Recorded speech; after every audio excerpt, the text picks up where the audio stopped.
सड़क हादसे, रेल हादसा और अब प्लेन हादसा। न जाने कितने ऐसे हादसे हैं जो केवल हादसों तक ही सीमित रह जाते हैं। ना इसके पीछे का कारण सामने आ पाता है, ना घटना के पीछे की सच्चाई, बस रह जाती है तो क्या, खोखली राजनीति और पीड़ितों का दर्द, जो ये साफ बयां करता है कि अब देश संवेदनाओं से नहीं बल्कि राजनीति से चलेगा। नमस्कार, आप देखना शुरू कर चुके हैं 4 PM न्यूज नेटवर्क और मैं हूं आपके साथ प्रगति ठाकुर। अहमदाबाद में हुए प्लेन हादसे ने जहां एक तरफ सबको झकझोर कर रख दिया है, रिपोर्ट की अगर माने तो अब तक 265 लोगों की मौत की खबर है। वहीं दूसरी तरफ सरकार इन सब के बावजूद अब भी ना तो जिम्मेदारी लेने को तैयार है, ना ही संवेदनाएं व्यक्त करने को। लेकिन इस बार बीजेपी की ये राजनीति अब उनके लिए ही गले का फांस बन गई है। हालांकि क्योंकि आपको बता दें कि एक तरफ घटना हुई है और दूसरी तरफ बीजेपी एक्सपोज, और इतना ही नहीं बल्कि ब्लैक बॉक्स ने तो खेला ही कर दिया है, जिसके बाद अब इस्तीफे तक की नौबत आन पड़ी है। तो क्या है प्लेन क्रैश की असली कहानी, ब्लैक बॉक्स में क्या राज छिपे हैं और कैसे अब सरकार की हालत इस हादसे ने खराब करके रख दी है, आगे आपको खबर में बताएंगे। लेकिन सबसे पहले आप एक छोटा सा वीडियो देखिए जिसने सबको चौंका कर रख दिया है।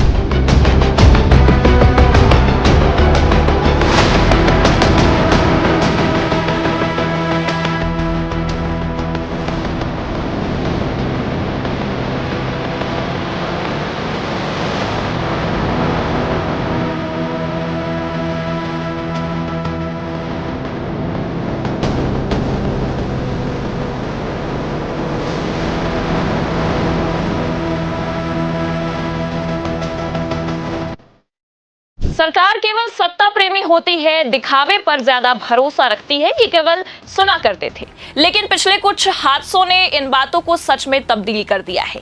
चाहे रेल हादसे को लेकर रेल मंत्री का रील मंत्री बन जाना हो, या फिर आज आप खुद देख सकते हैं उड्डयन मंत्री का घटना स्थल पर जाकर बकायदा रील बनाना हो।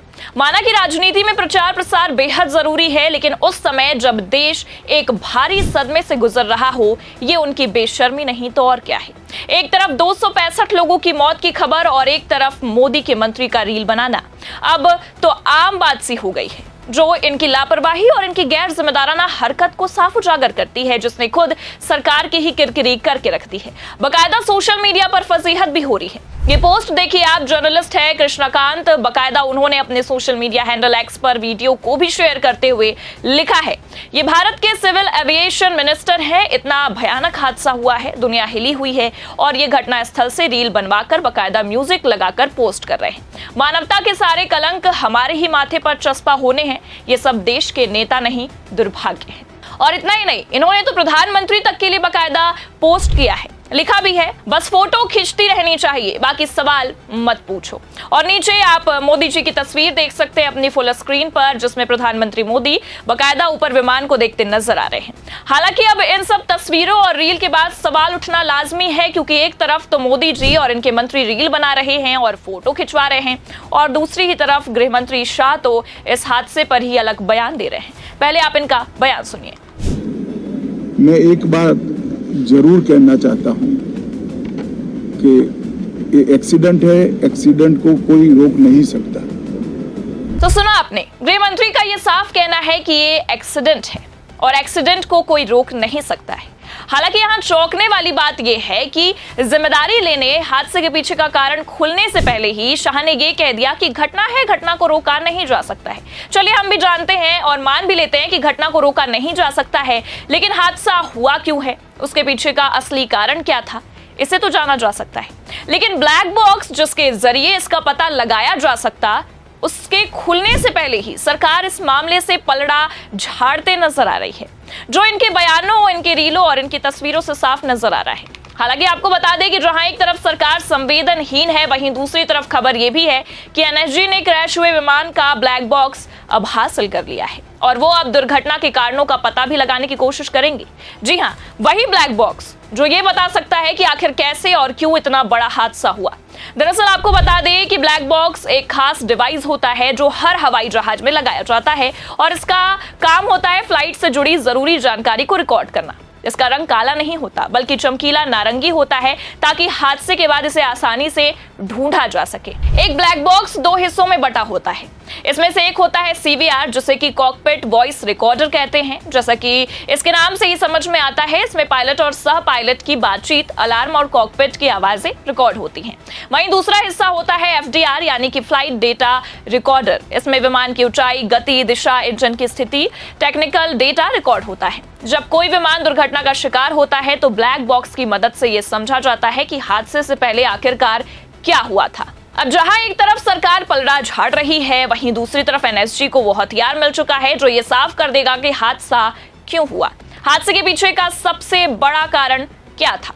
हालांकि इसे लेकर गृह मंत्री के बयानों से तो साफ ये झलक रहा है कि शाह भी पलड़ा झाड़ने को तैयार हैं, क्योंकि उनका तो ये साफ कहना है कि घटना को कैसे टाला जा सकता था, होने को होने ही दिया जा सकता है। हालांकि आप भी जानते हैं कि बीजेपी का हमेशा से ये काम रहा है, हर हादसे के बाद सरकार या तो आंकड़े छिपाती है या कि फिर जिम्मेदारियों से पर्दा झाड़ती है, क्योंकि ये पहला हादसा नहीं है।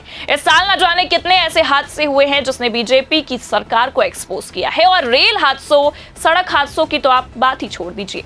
लेकिन इन सब घटना से सवाल तो जरूर उठता है कि आखिर क्यों भारत का ट्रांसपोर्ट सिस्टम इतना लापरवाह है, क्यों खराब है, आखिर क्यों भारत की सरकार जिम्मेदारियां लेने से पीछे हटती है, आखिर क्यों सरकार आंकड़े छिपाती है। क्योंकि हर हादसे में, हर दुर्घटना में यही मंजर हमें देखने को मिल जाता है। लेकिन फिलहाल जहां एक तरफ बीजेपी पर्दा झाड़ रही है, मंत्री जी रील बना रहे हैं, प्रधानमंत्री मोदी फोटो खिंचवा रहे हैं, वहीं दूसरी तरफ अब इनके इस्तीफे की मांग भी होने लगी है। जी हां, खबर देखिए आप लल्लू राम की, इसमें साफ लिखा है, मोदी सिर्फ दिखावा कर रहे हैं। अहमदाबाद प्लेन हादसे पर सुब्रमण्यम स्वामी का फूटा गुस्सा, मोदी शाह से मांगा इस्तीफा, इस पूर्व PM का दिया उदाहरण। आगे बताया भी गया है, गुजरात की राजधानी अहमदाबाद में एयर इंडिया का पैसेंजर विमान बोइंग 737 क्रैश हादसे का शिकार हो गया है।